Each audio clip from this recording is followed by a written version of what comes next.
Om Swastiastu. Pemirsa, Gubernur Bali Wayan Koster memaparkan konsep haluan pembangunan Bali 100 tahun Bali Era Baru 2025-2125. Haluan pembangunan Bali berintikan 3 unsur utama, yaitu alam Bali, manusia Bali, dan kebudayaan Bali. Konsep Bali masa depan dirancang dengan pola trisamaya yang berisikan peradaban Bali tempo dulu, kemudian pencapaian Bali masa kini, dan Bali masa depan. Hari ini di Talkshow Merah Putih Bali Era Baru kita akan mengangkat sebuah topik, yaitu bagaimana mengurai angka pengangguran dalam 100 tahun haluan pembangunan Bali Era Baru. Tentunya sudah hadir tamu-tamu saya hari ini, langsung saja saya sapa. Yang pertama ada yang paling tengah, Niki, ada Bapak Ana Agung Gede Dirga Kardite. Beliau adalah statistisi ahli media BPS atau Badan Pusat Statistik Provinsi Bali. Om Swastiastu Pak Agung, sehat selalu. Baik, terima kasih sudah hadir, dan yang pastinya hari ini pun kita sudah menghadirkan Profesor Dr. Insinyur Nyoman Sri Subawa. Beliau adalah Rektor Undiknas University. Om Swastiastu Pak Rektor. Om Swastiastu. Apa kabarnya Pak Rektor? Biasanya kita selama pandemi hanya lewat tatapan mata aja, online aja, tetapi sekarang bisa bertemu kembali. Terima kasih. Salam sehat selalu pemirsa Bali TV dimanapun berada. Terima kasih Pak Rektor sudah hadir pada kesempatan kali ini. Dan pastinya di ujung sana ada Bapak Putu Krisna Adwitya Sanjaya. Beliau adalah akademisi dari Fakultas Ekonomi dan Bisnis FEB Universitas Udayana. Om Swastiastu Pak Krisna.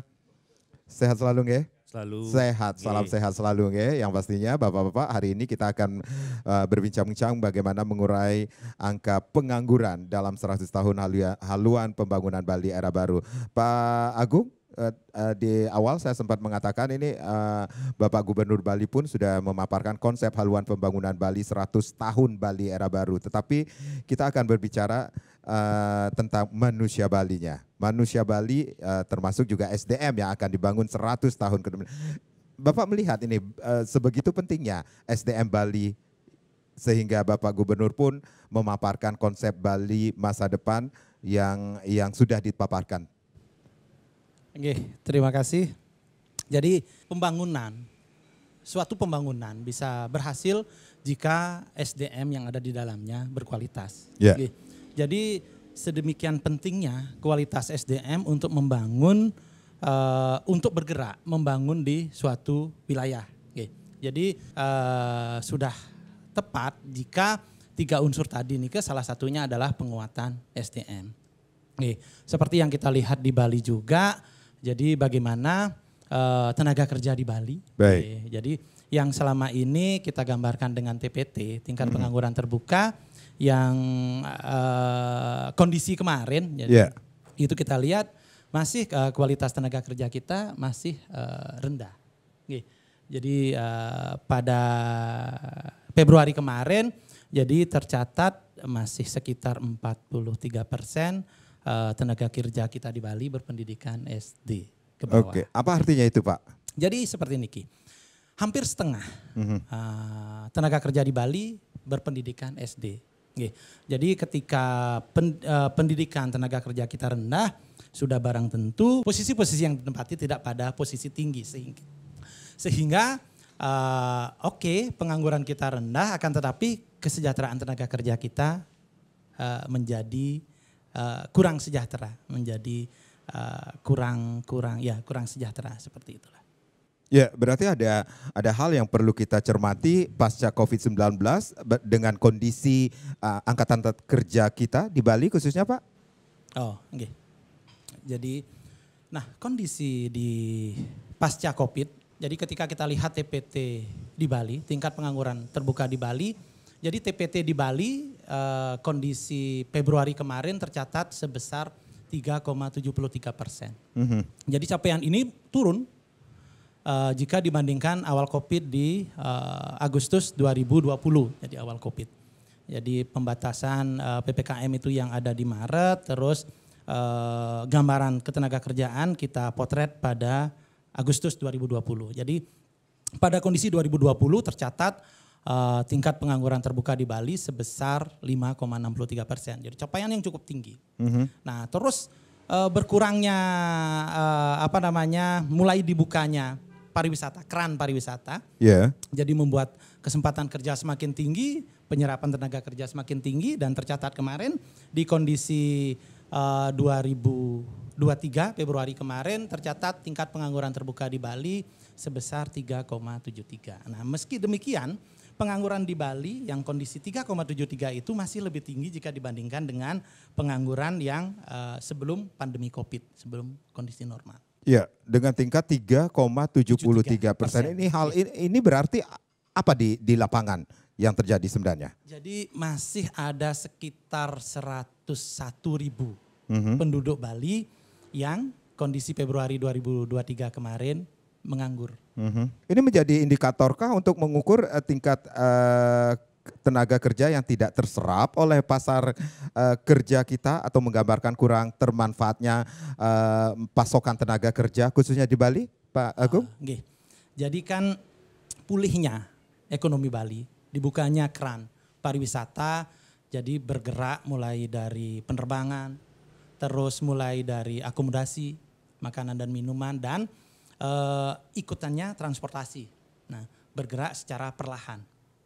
Akan tetapi kan pergerakan itu tidak bisa masif seperti yang dulu saat kondisi Bali normal. Jadi semua berjalan dengan baik. Sekarang di masa pemulihan ini, di masa perbaikan ini, pelan-pelan penyerapan tenaga kerja di Bali semakin baik. Seperti itu. Baik, saya ke Prof dulu. Prof, mencermati data yang disampaikan oleh Pak Agung, data dari BPS ini sendiri, apa yang Prof bisa nilai dengan angkatan kerja di Bali saat ini, Pak Prof? Ya, ketika kita berbicara dengan data yang disampaikan oleh Badan Pusat Statistik, tentu menjadi catatan ya, bagaimana kita mengelola ya sumber daya khususnya manusia kita agar semua bisa terserap dengan baik di pasar kerja. Ini penting. Apa persoalannya? Kita harus mesti tahu apa persoalannya sampai terjadi tingkat pengangguran cukup tinggi. Ya, dari 5% ke tahun 2023 menjadi 3,73%. Tentu ini adalah menjadi rujukan kita persoalan-persoalan yang terjadi.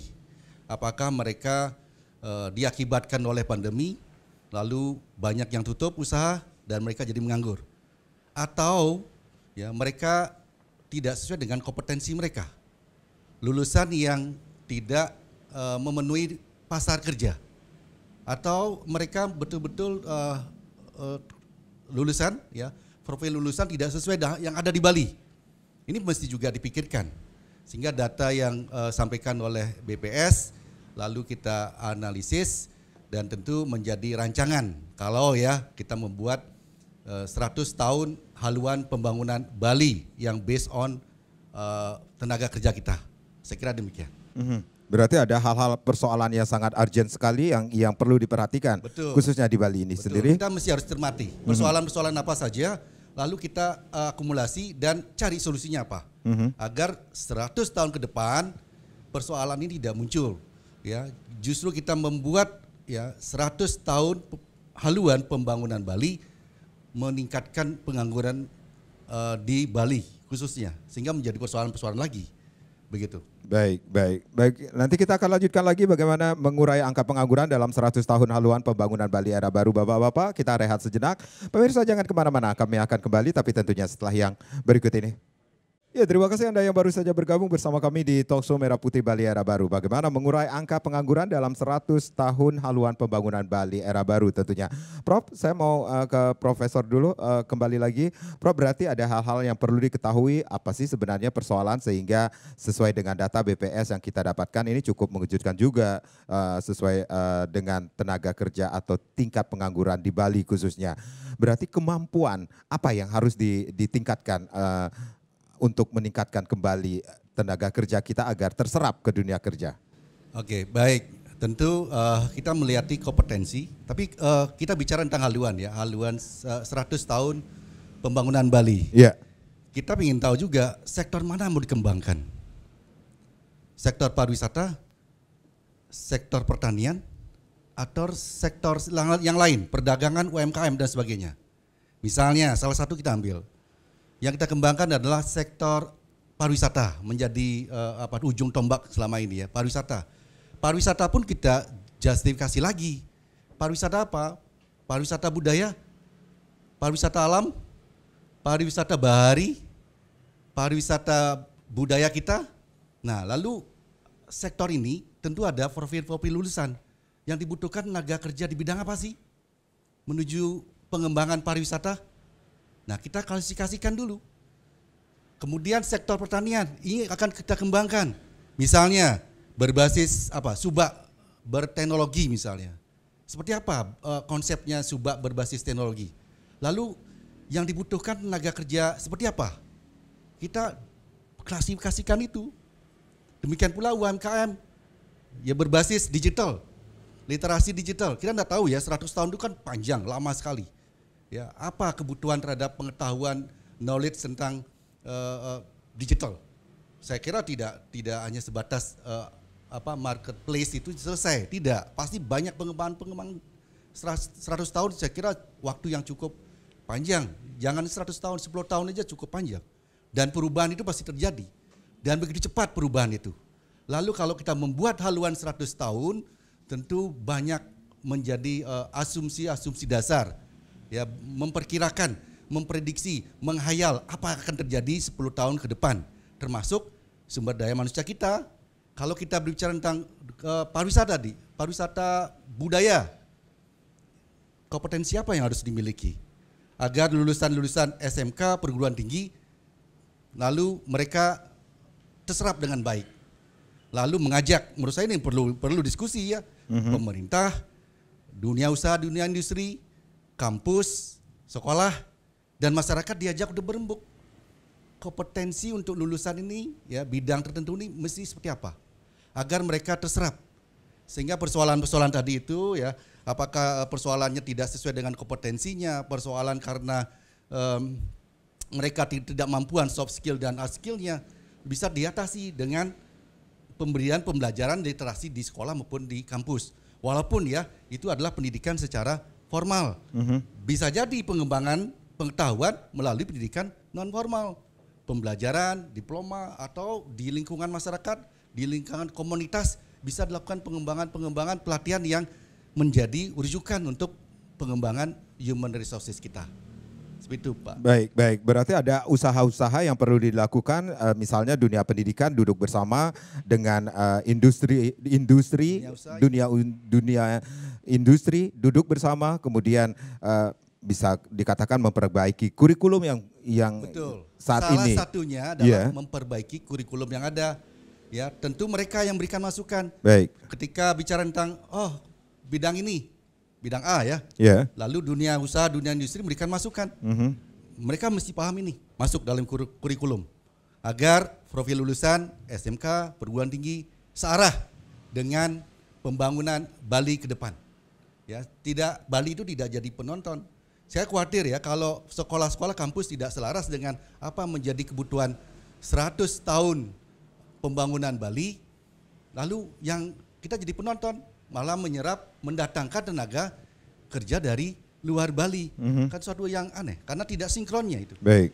Saya kira ini perlu diselaraskan antara dunia kerja, pemerintah dan kampus dan masyarakat. Baik, saya ke Pak Krisna. Pak Krisna, kalau dari tadi kita ngomongin tentang tingkat sesuai dengan data, tingkat pengangguran terbuka yaitu 3,73%, ini juga perlu dicermati ini sendiri. Sebenarnya menurut Pak Krisna itu pengangguran itu seperti apa sih sebenarnya? Oke, Om Swastiastu, pemirsa Bali TV dimanapun Anda berada. Jadi tadi sudah disampaikan banyak oleh Pak Agung ya dari BPS dan juga Pak Prof. Sri Subawo, bahwa kalau kita lihat secara teori itu kan pengangguran itu adalah orang yang sedang mencari pekerjaan atau orang yang sama sekali belum mendapatkan pekerjaan. Jadi disampaikan dengan lugas bahwa kalau kita lihat data 2020, tingkat pengangguran terbuka di Provinsi Bali itu ada 5%. Kemudian data terakhir Februari 2023 itu 3,73%. Artinya masih ada sekian ribu orang masyarakat Bali itu yang belum mendapat pekerjaan atau sedang mencari pekerjaan. Kalau saya melihat dari pendekatan yang sebelumnya, pemerintah provinsi pernah meluncurkan yang namanya konsep transformasi Bali.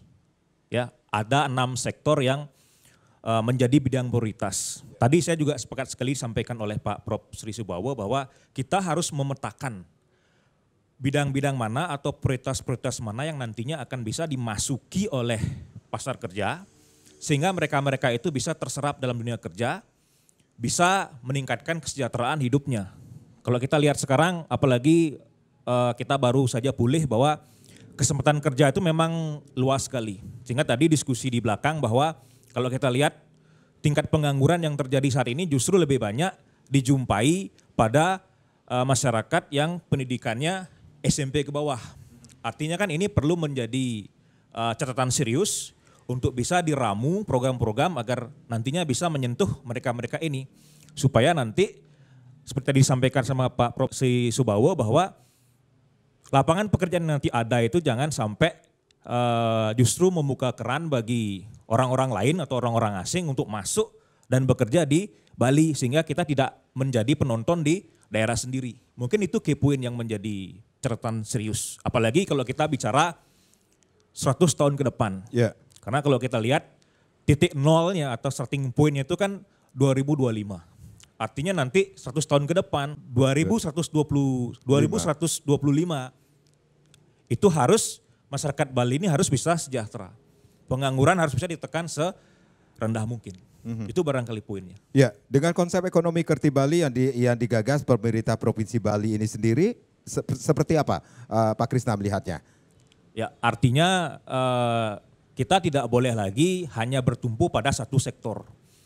Kalau kita lihat pepatah mengatakan bahwa jangan taruh telurmu dalam satu keranjang. Karena nanti kalau itu jatuh semuanya akan berantakan. Jadi sudah diurai ada pertanian dalam arti luas, ada kelautan, ada aircraft dan seterusnya. Memang itu harus dijadikan sebagai suatu integrasi. Artinya supaya pengalaman sebelumnya kayak kemarin COVID. Jadi banyak saudara-saudara kita yang bekerja di sektor pariwisata itu yang katakanlah diberhentikan atau di PHK. Dia berubah, artinya dia bekerja di sektor lain, katakanlah pertanian. Kemudian begitu pariwisata pelan-pelan pulih, mereka kembali lagi ke pariwisata. Sehingga tadi kalau saya pinjam istilahnya Pak Prof. Sri Subawo, jangan lagi kita memulai dari titik nol. Bahwa kita memang sudah punya konsep. Baik. Nah itulah yang harus dilakukan dan dimonitoring dengan baik. Baik, dengan konsep ekonomi Kerti Bali ini sendiri ini bisa dikatakan seluruh sektor saling mendukung seperti itu Pak Krisna. Jika salah satu sektor mengalami keterpurukan, sektor lain bisa mendukung satu sama lainnya. Harusnya seperti itu. Baik. Saling berinteraksi dan saling berintegrasi. Jadi konsepnya Pak tadi Made Sukadana Karang ya saling bahu-membahu untuk membuat supaya ekonomi Bali ini kerti gitu ya. Iya. Bagus, sejahtera.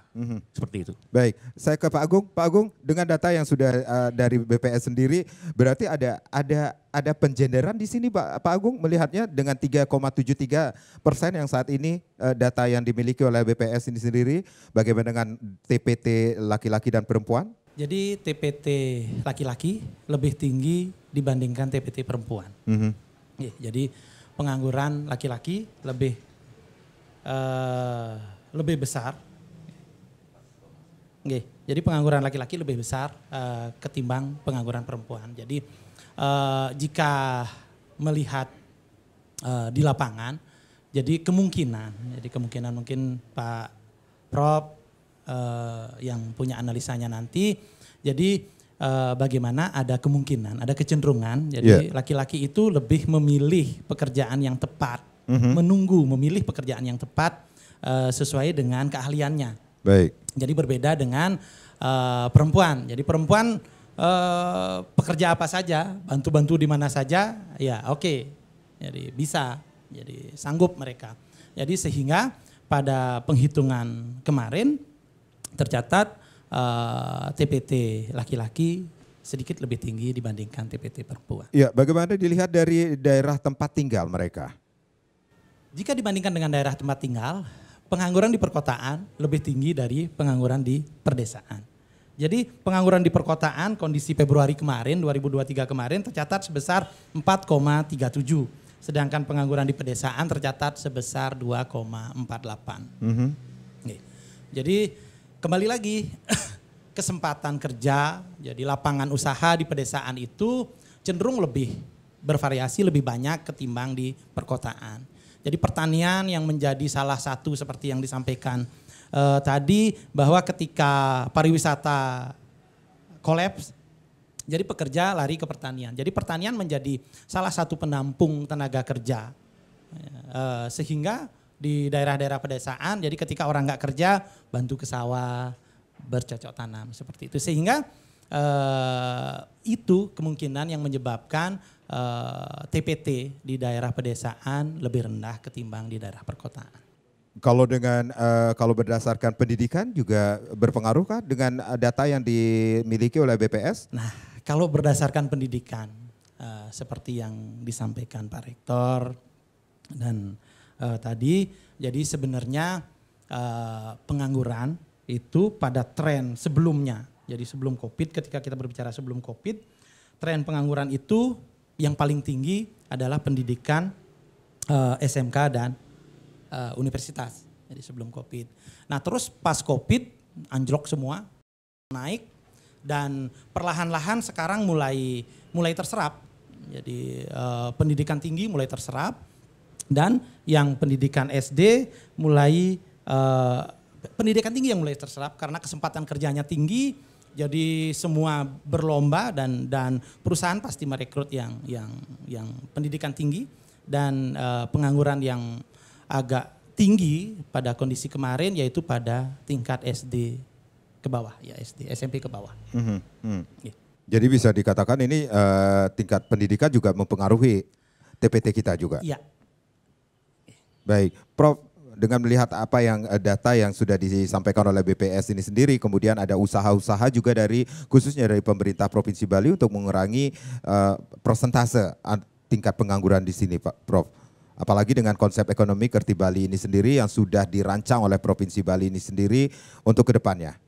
Iya, baik. Ketika kita bicara tentang laki-laki, perempuan, perkotaan, perdesaan, dan pilihan ya, tentu kita analisis dengan secara detail. Tidak bisa satu sisi ya bahwa laki-laki tidak memiliki kompetensi yang lebih pas dibandingkan perempuan. Tidak bisa kita menjustifikasi seperti itu. Tentu ya, atau dari sisi wilayah, bahwa wilayah perkotaan tidak memiliki skill yang lebih baik dibandingkan dengan perdesaan. Tidak seperti itu konsepnya. Bahwa mereka mesti harus kita analisis lebih jauh. Mengapa? Ya, mengapa laki-laki lebih rendah atau lebih tinggi tingkat penganggurannya? Kenapa di perkotaan lebih tinggi tingkat pengangguran dibandingkan di perdesaan? Tentu perlu analisis, ya, analisis lebih jauh. Apakah ketersediaan kerja di perkotaan sedikit atau kebaliknya, bahwa di populasi di perkotaan lebih tinggi sehingga persentase pengangguran pun bisa lebih tinggi? Atau di pedesaan demikian pula sebaliknya. Ya, perlu, saya kira ini adalah tidak bisa kita menjudge bahwa ini disebabkan oleh faktor X. Mesti harus dilakukan secara detail, analisis lebih jauh sehingga keputusan yang diambil oleh pemerintah ataupun dunia usaha, dunia industri terhadap treatment terhadap human resources kita bisa lebih baik. Tidak sekedar angka-angka tetapi lebih jauh lagi secara analitik, agar kebijakan yang diambil oleh pemerintah bisa lebih baik. Ya, saya kira itu. Baik. Kita rehat kembali, nanti kita akan lanjutkan lagi di Talkshow Merah Putih Bali Era Baru. Pemirsa jangan kemana-mana, kami akan kembali sesaat lagi.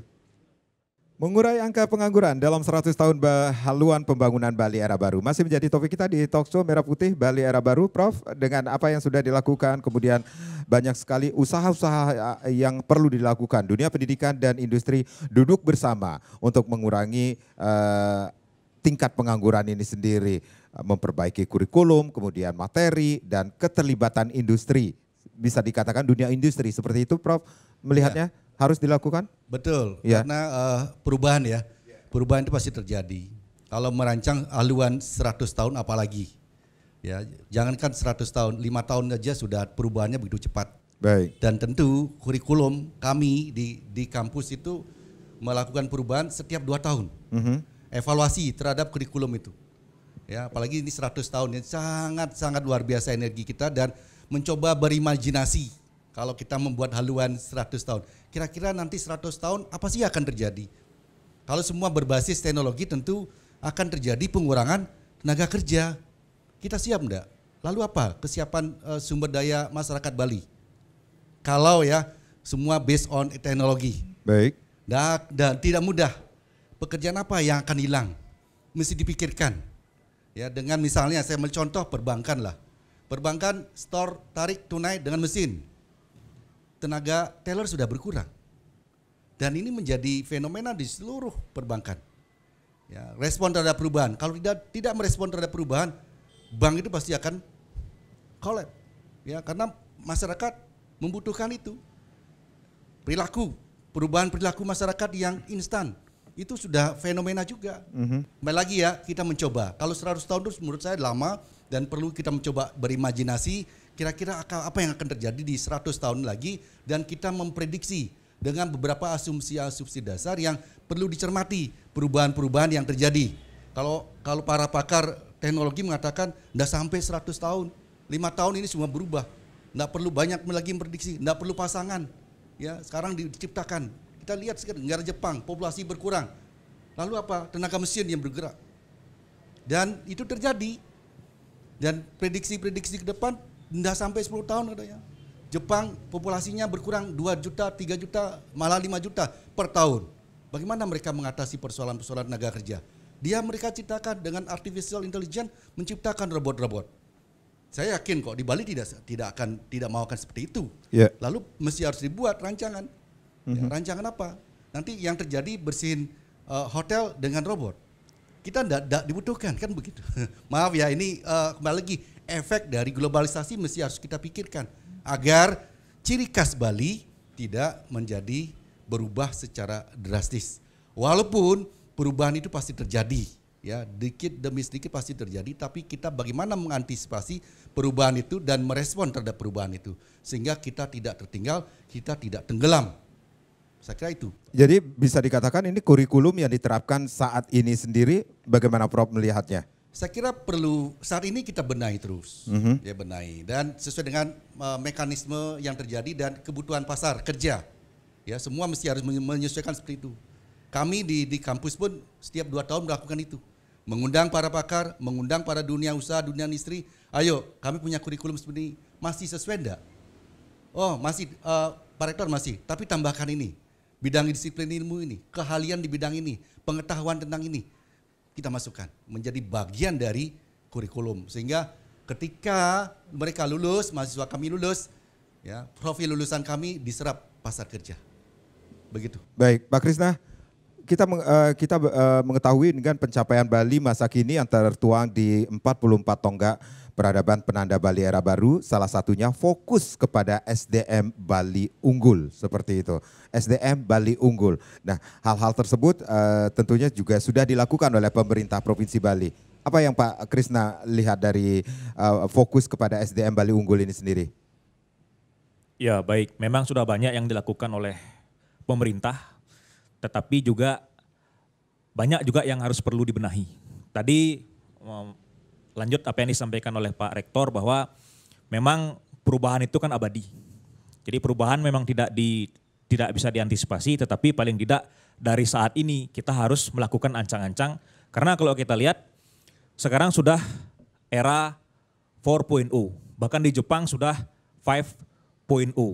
Artinya kan banyak sekali nanti jenis-jenis pekerjaan yang akan mengalami degradasi atau yang akan mengalami hilang.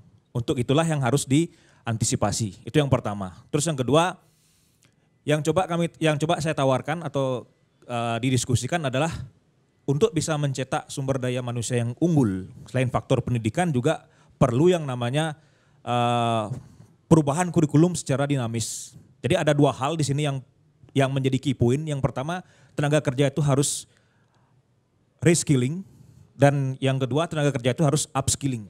Jadi dia harus menambah skill yang dia miliki atau dia harus pindah ke tempat lain agar dia tidak kalah saing. Barangkali itu yang menjadi critical point. Ya, perubahan kurikulum yang dinamis, seperti apa yang harusnya dilakukan?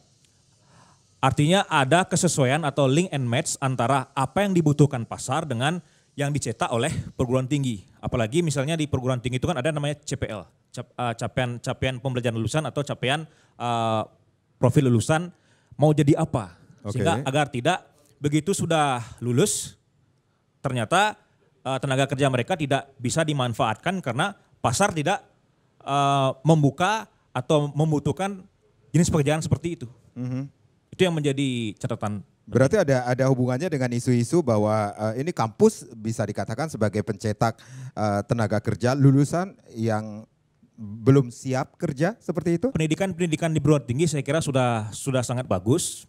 Terus yang berikutnya adalah ada lagi yang namanya entrepreneur. Jadi kan kita tidak boleh berpikir hanya sebagai job seeker. Yeah. Kita harus memiliki mindset bagaimana caranya nanti begitu sudah lulus harus bisa membuka lapangan kerja. Karena dengan membuka lapangan pekerja maka akan dapat meningkatkan pertumbuhan ekonomi. Kalau saya buka pertumbuhan ekonomi, jadi setiap 1% pertumbuhan ekonomi itu bisa menyerap 300 sampai 400 ribu tenaga kerja.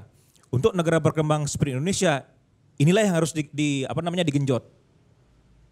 Oleh karena itu, saya kira perubahan kurikulum yang dinamis sesuai dengan kebutuhan pasar itu akan mempercepat terjadinya link and match. Dan kemudian waktu tunggu lulusan itu untuk mendapatkan pekerjaan pertamanya itu lebih cepat. Baik. Pak Agung, ada hubungannya kah dengan usia tenaga kerja kita saat ini dengan data yang dimiliki oleh BPS? Saat ini rilis data pengangguran kami tidak sampai melihat ke kelompok umur. Belum melihat kelompok umur. Belum sampai usia, belum ya. Karena yang dilihat itu kan 15 tahun ke atas. Jadi penduduk usia 15 tahun ke atas yang bekerja, konsepnya kan seperti itu. Kalau terkait dengan angkatan kerja. Jadi sampai saat ini kami belum memilah pengangguran sampai pada kelompok-kelompok usia tertentu belum. Baik, Prof, apa sebenarnya yang dibutuhkan nih tenaga kerja untuk menghindari atau mengurangi persentase angka yang dimiliki oleh BPS ini sendiri? Katakanlah untuk menghindari pengangguran seperti itu, Prof. Mengurangi pengangguran itu sangat relatif ya. Banyak pengetahuan yang harus atau keterampilan bagi tenaga kerja. Tidak mesti selalu melalui pendidikan formal, ya. Saya sampaikan bisa jadi pendidikan non formal, ya, melalui kursus, ya, melalui pendidikan yang ada di lembaga-lembaga pendidikan non formal. Saya kira itu penting juga, ya, khususnya bagi mereka yang siap kerja tanpa pengetahuan tambahan, tanpa sebatas, misalnya ya, batasan konsep dan tanpa keterampilan khusus tentu tidak memiliki kelebihan. Harapannya adalah tenaga kerja kita memiliki selain sesuai dengan kompetensi bidang ilmunya, mereka memiliki pengetahuan, keterampilan di luar bidang ilmu. Tentu sebagai pendukung karir kerja mereka. Misalnya ya, bahwa sekarang yang menjadi tren minimal memiliki kemampuan pemahaman sangat familiar dengan teknologi. Ini penting. Ya, sederhana tapi mereka harus paham tentang digital. Ya, sehingga kampus ataupun sekolah-sekolah paling tidak memberikan materi tentang digital dan teknologi sehingga mereka mampu menyelesaikan kondisi di pasar kerja. Jadi Prof melihat pemahaman tentang teknologi informasi ini sangat penting sekali untuk ke depan. Sangat penting sekali, sesuai dengan searah dengan fenomena yang terjadi di global. Sehingga masyarakat, siswa, mahasiswa ataupun mesti diikuti dengan pemahaman teknologi informasi. Baik, Prof sudah melihat pemahaman tersebut diterapkan di masing-masing kampus, sekolah misalnya di Bali khususnya? Iya, di kampus kami semua program studi, walaupun fakultasnya adalah ilmu hukum, kami memberikan basic tentang pengetahuan teknologi informasi, minimum, ataupun mata kuliah ilmu komunikasi. Program studi ilmu komunikasi semua, karena itu basic pemahaman tentang teknologi informasi. Paling tidak ketika dia dunia kerja ada yang berkaitan dengan literasi teknologi informasi, mereka paham, tidak belengak-belengok. Jadi menjadi poin tersendiri, menjadi value mereka lulusan memiliki value dalam penyerapan tenaga kerja. Sudah siapkah untuk SDM kita untuk menerima itu Saya semuanya? kira peran dari pemerintah, peran dari semua komponen yang ada untuk literasi teknologi informasi mesti harus dilakukan. Tidak hanya tenaga kerja, tetapi dunia usaha, dunia industri, UMKM kita mesti harus paham digitalisasi dan basis teknologi informasi. Itu minimum, karena lagi ya perilaku yang berubah, masyarakat kita instan, lalu apa mesti direspon terhadap perubahan itu. Oke, Prof sudah melihat apa yang sudah dilakukan oleh pemerintah kita, termasuk juga untuk membantu sarana prasarana untuk menuju ke sana. Selama ini yang saya amati bahwa pemerintah provinsi maupun kabupaten kota sudah melakukan literasi terhadap digitalisasi dan teknologi informasi. Dan saya kira mesti terus dilakukan, tidak hanya sesaat tetapi secara berkelanjutan. Agar mereka, utamanya para lulusan yang fresh graduate, baru mesti harus paham lebih detail. Demikian. Baik. Kita akan rehat kembali, nanti kita akan lanjutkan lagi pemirsa, jangan kemana-mana. Talkshow Merah Putih Bali Era Baru akan kembali, tapi tentunya setelah yang berikut ini. Ya. Bagi Anda yang baru saja bergabung bersama kami di Talkshow Merah Putih Bali Era Baru, bagaimana mengurai angka pengangguran dalam 100 tahun haluan pembangunan Bali Era Baru masih menjadi topik kita pada hari ini. Tentunya masih bersama tamu-tamu saya di sini tentunya. Prof, saya ke Prof dulu nih Prof. Ini kita akan mendengar banyak ada beberapa dibangunnya kawasan ekonomi khusus KEK nih. Ini adakah pengaruhnya dengan dibangunnya kawasan ekonomi khusus atau KEK dengan penyerapan angkatan kerja? Nantinya dampaknya tentu ada ya, kesiapan tenaga kerja kita membangun kawasan ekonomi khusus.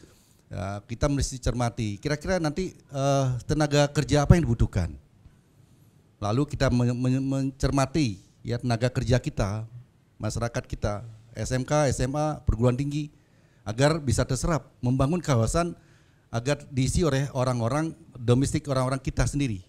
Tidak diimpor, tadi sampaikan tidak diimpor dari daerah lain. Ya, kalau kita membangun diisi oleh import, tentu sia-sia. Ya, terkait dengan daya beli masyarakat dan kesejahteraan bagi masyarakat. Tidak mudah ya, lagi tidak mudah, tetapi mesti harus dicermati. Dan bidang-bidang yang menjadi penyerapan tenaga kerja mesti harus disosialisasikan kepada sekolah maupun perguruan tinggi. Yang butuhkan adalah sekian. Ataupun membangun rumah sakit misalnya. Kita mau jadi wisata kesehatan misalnya, akan dibangun rumah sakit internasional. Ya. Lalu apa kesiapan kita? Ya, tidak mudah menjadi ciri khas rumah sakit kesehatan bertaraf internasional. Apa keunikannya itu? Ya, apakah kita sudah siap memiliki tenaga medis, tenaga handal dalam bidang kesehatan? Ya, kita cermati. Ya, kalau ini dikembangkan lalu apa kita? Ya, berbasis teknologi, pengetahuan tentang teknologi, pengetahuan tentang kesehatan sejauh mana? Ya, masyarakat kita paham tentang kesehatan dan seterusnya. Ya, kembali lagi kawasan, apalagi kawasan. Saya lihat infrastruktur sudah dibangun. Ya, dengan perencanaan seperti ini tentu awal langkah yang sangat baik untuk kita kembangkan wilayah Bali dengan beragam kawasan yang mencerminkan dan menunjukkan hasil di kesejahteraan bagi masyarakat. Saya kira luar biasa ya, dengan bangunnya ini menjadi corong untuk pengembangan 100 tahun ke depan dan tidak mudah ya. Pertamanya pengembangan sumber daya manusia yang selalu berubah, perubahan terhadap dinamika secara nasional maupun global.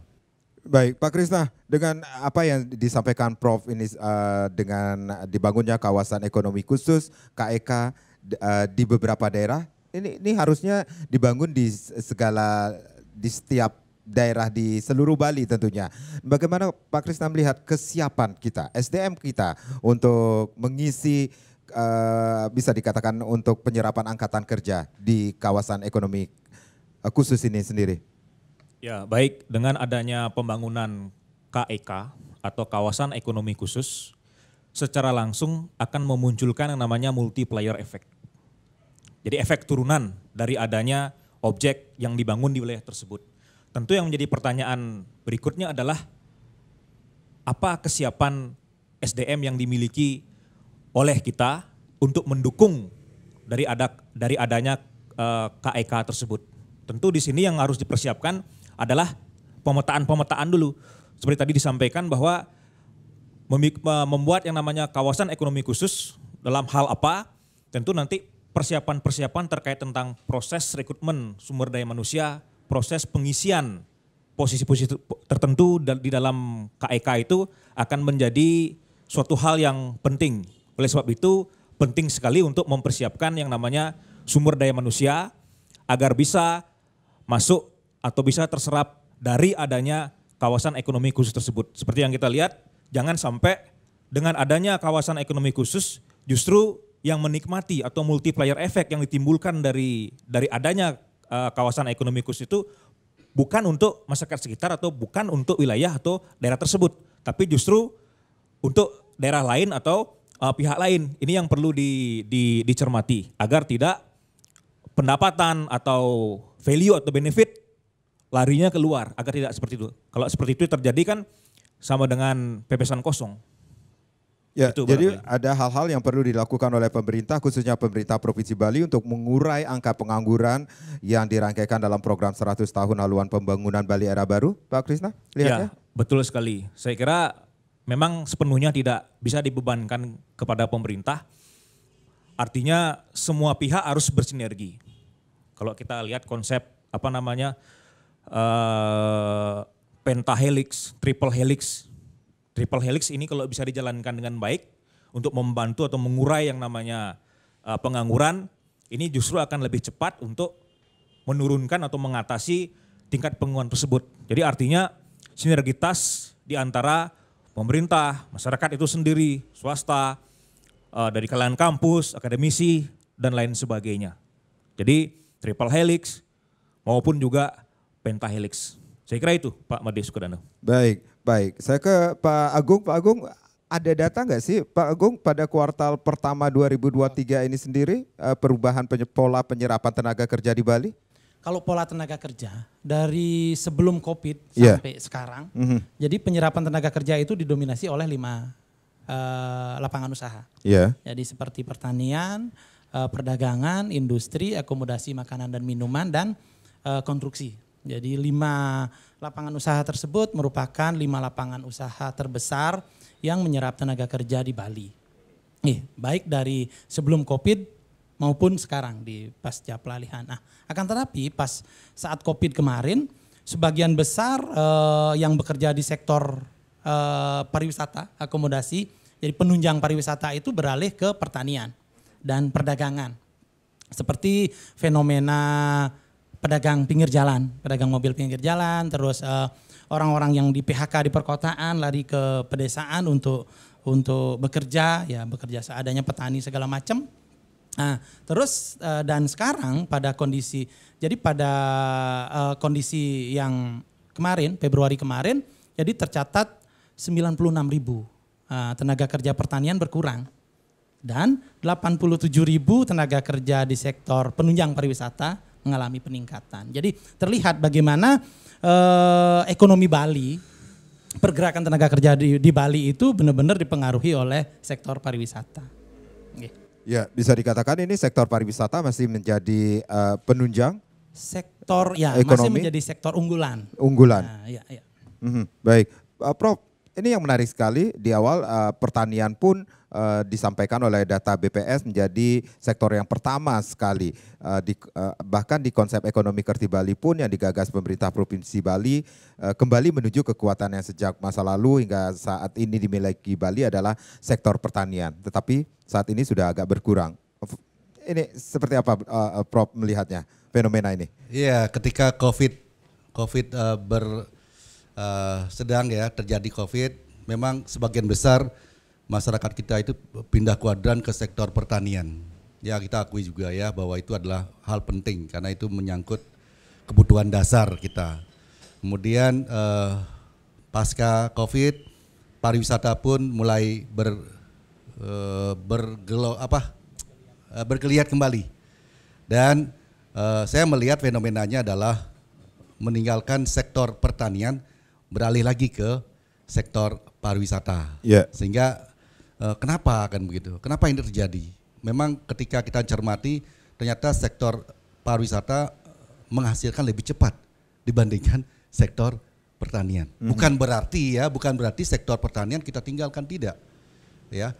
Kita mesti harus mencari solusi-solusinya, apa sih yang mesti kita cermati agar menjadi menarik sektor pertanian ini. Ya, kalau kita sekarang berbasis pada subak ini misalnya. Subak seperti apa agar semuanya bisa terdistribusi dengan baik, ya. Apalagi ya pertumbuhan ekonomi, perumahan itu semakin besar dan tentu mengurangi lahan-lahan pertanian. Ya, apalagi pencanangan 4 orang anak tentu membutuhkan lahan untuk tempat tinggal. Mau tidak mau efeknya adalah lahan akan digunakan sebagai tempat tinggal dan tentu lahan-lahan pertanian akan semakin berkurang. Itu tidak bisa kita hindari dan kewaspadaan dalam membuat kebijakan. Ya, apa yang mesti kita lakukan dengan berbasis teknologi, misalnya ya subak yang berbasis teknologi. Kita tidak tahu teknologi apa yang diciptakan untuk mengatur hal ini. Ya, sehingga dengan artificial intelligence pengaturan air dilakukan secara lebih tepat. Ya, kemana distribusi air dan sebagainya. Itu salah satunya. Atau dengan teknologi kita bisa kembangkan. Panen tidak mesti harus 6 bulan, 3 bulan, 6 bulan. Bisa jadi ya sebulan itu sudah menghasilkan. Tentu ya agar menjadi daya tarik. Tadi disebutkan pariwisata yang memang menghasilkan lebih cepat. Hari ini gajian 6 bulan sudah pariwisata hari ini dapat dengan sewa kendaraan dapat. Kalau pertanian kan tidak serta-merta seperti itu. Hari ini kita bercocok tanam dan hasil hari ini tidak. Nah, mesti harus cermati bahwa hasilnya di sektor pertanian mesti bisa berbasis teknologi, bisa hampir sama dan menjadi daya tarik bagi anak-anak muda kita sehingga tidak ditinggalkan oleh mereka. Saya kira itu. Dengan kemajuan teknologi. Dengan kemajuan teknologi. Saya kira segala sesuatunya bisa dihasilkan lebih cepat. Baik, Pak Krisna, apa yang disampaikan oleh Prof ini sendiri dengan kita bisa mendapatkan kemampuan bukan hanya dari sektor yang formal saja, tetapi dari sektor informal pun bisa meningkatkan kemampuan kita untuk mengisi lapangan kerja nantinya, seperti itu. Pak Krisna melihatnya dengan apa yang sudah dilakukan oleh pemerintah Provinsi Bali, kebijakan-kebijakan dari pemerintah Provinsi Bali untuk menciptakan, membangun SDM Bali yang unggul ini sendiri? Ya, saya setuju sekali bahwa memang tidak hanya sektor formal gitu ya, tidak hanya sektor formal saja yang bisa membentuk sumber daya manusia Bali itu menjadi kuat, tangguh dan terserap dalam dunia kerja. Sektor informal pun juga, dan saya kira juga sudah banyak dilakukan. Sebagai contoh misalnya dengan mendirikan BLK atau Balai Latihan Kerja itu sesuai dengan apa yang menjadi minat, bakat daripada masyarakat untuk bisa tertampung, dilatih berapa bulan begitu, kemudian disalurkan di pasar kerja. Tetapi yang perlu diingat sekarang adalah tidak hanya cukup latihan saja, tetapi juga perlu yang namanya tanda kutip legalitas seperti kayak semacam sertifikasi. Karena kan sekarang banyak sekali perusahaan-perusahaan baik itu yang di pariwisata, industri dan segala macam yang membutuhkan yang namanya kecakapan administrasi, juga harus ada lisensi dalam bentuk keahlian sertifikasi itu. Nah, saya kira itu bisa diintegrasikan ke dalam BLK itu sehingga kompetensi yang didapatkan oleh calon pekerja itu benar-benar paripurna. Itu yang kedua. Yang ketiga juga perlu dikawal. Dikawal dalam arti sampai tenaga kerja ini betul-betul terserap di lapangan kerja, kemudian dilakukan yang namanya monitoring dan evaluasi secara berkelanjutan. Saya kira itu yang menjadi PR dan sekaligus kunci untuk menjamin keberlangsungan daripada tenaga kerja itu sendiri.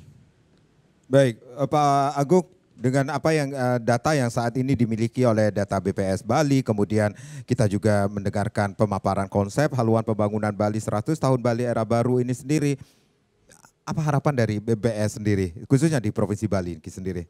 Jadi Kalau harapan mungkin sih karena fungsi kami hanya mencatat, memotret. Ya. Jadi ya harapannya ya ke depan pengangguran Bali menjadi lebih rendah. Ya. Jadi rendahnya pengangguran Bali seperti yang disampaikan para narasumber tadi kan sudah barang tentu harus diikuti dengan kualitas pekerja. Jadi kualitas pekerja itu menjadi salah satu syarat. Jadi jangan sampai seperti yang disampaikan tadi, seperti pepesan kosong, kita punya tenaga kerja akan tetapi tenaga kerja kita tidak terserap. Nah, seperti data-data yang saya sampaikan tadi juga, bagaimana ya sekitar sepertiga tenaga kerja di Bali itu berpendidikan SD. Jadi ketika 100 tahun lagi semoga pertanian itu bisa baik, dan baiknya pertanian seperti Pak Prof bilang tadi diimbangi dengan teknologi. Nah, jadi pekerja-pekerja yang berpendidikan rendah itu takutnya tidak bisa mengikuti, sehingga mereka akan menjadi masalah baru lagi, pengangguran baru lagi ke depannya. Baik, Prof, dengan usaha-usaha yang dilakukan dari pemerintah Provinsi Bali, kemudian kebijakan-kebijakan yang dilakukan Provinsi Bali, tentunya ini berpengaruh nantinya ke Bali masa depan, 100 tahun haluan pembangunan Bali era baru ini sendiri. Prof, silakan. Iya, saya kira haluan 100 tahun haluan pembangunan Bali ini bagus ya. Ini sebagai pijakan kita bergerak. Kita mau melangkah mau kemana gitu. Wujud Bali menjadi bagian ciri khas Bali saya kira sangat baik. Tetapi mesti harus dicermati, kalau kita bicara dengan data sumber daya manusia kita mesti harus cermati. Tidak sekedar kita membuat suatu ya, tapi kita cara berpikir kita untuk 100 tahun lagi mesti harus dipikirkan. Ya, fenomena apa yang terjadi, dinamika apa yang terjadi, dan imajinasi kita dalam menentukan arah ya, arah kebijakan agar semuanya itu bisa selaras dengan apa cita-cita dari pemimpin-pemimpin kita. Saya kira itu sehingga semua dinamika yang terjadi bisa diatasi dan persoalan tenaga kerja kita tidak menjadi hal yang kita sendiri yang tertinggal, tapi terserap dengan baik di dunia kerja maupun dunia industri. Ya, yang pastinya ini pembangunan Bali menuju 100 tahun Bali era baru intinya adalah memberikan kesejahteraan bagi masyarakat Bali. Dan mesti harus dirancang langkah milestone yang tepat. Ya, kalau kita 100 tahun terlalu lama, oke kita bangun 5 tahun, apa yang kita kerjakan, 5 tahun apalagi kerjakan, sampai ke tahun yang ke-100, tahapannya mesti harus jelas, sehingga semua bisa diatasi. Baik, Prof, terima kasih Pak Agung, Pak Krisna, terima kasih sudah sharing. Mudah-mudahan apa yang kita berbincangkan ini bermanfaat untuk pemirsa Bali TV di mana saja berada. Saya Made Sukadanekaran, terima kasih, kita berjumpa lagi di lain kesempatan. Om Santi, Santi, Santi Om.